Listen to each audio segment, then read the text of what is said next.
The British Empire and the French Republic have been at war with Nazi Germany for a month tonight.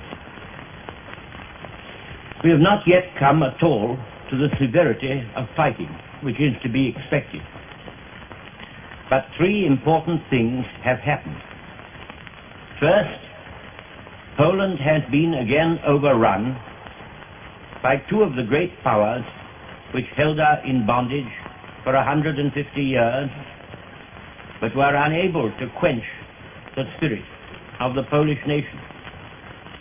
The heroic defense of Warsaw shows that the soul of Poland is indestructible, and that she will rise again like a rock which may for a spell be submerged by a tidal wave, but which remains a rock. What is the second event of this first month? It is, of course, the assertion of the power of Russia.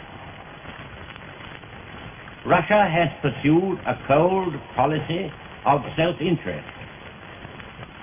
We could have wished that the Russian armies should be standing on their present line as the friends and allies of Poland instead of as invaders. But that the Russian armies should stand on this line was clearly necessary for the safety of Russia against the Nazi menace. At any rate, the line is there, and an eastern front has been created which Nazi Germany does not dare assail. What is the third event? Here I speak as First Lord of the Admiralty, with especial caution. It would seem that the U-boat attack upon the life of the British Isles has not so far proved successful. It is true that when they sprang out upon us and we were going about our ordinary business with 2,000 ships in constant movement every day upon the seas, they managed to do some serious damage. But the Royal Navy has immediately attacked the U-boats and is hunting them night and day. I will not say without mercy, because God forbid we should ever part company with that.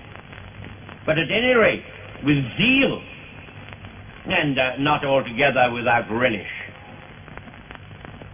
And it looks tonight very much as if it is the U-boats who are feeling the weather, and not the Royal Navy or the worldwide commerce of Britain. A week has passed. Mr. Churchill then went on. Take over here. Directions have been given by the government to prepare for a war of at least 3 years. That does not mean that victory may not be gained in a shorter time. How soon it will be gained depends upon how long Herr Hitler and his group of wicked men, whose hands are stained with blood and soiled with corruption, can keep their grip upon the docile, unhappy German people. It was for Hitler to say when the war would begin.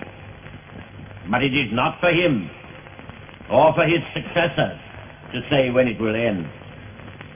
It began when he wanted it, and it will end only when we are convinced that he has had enough.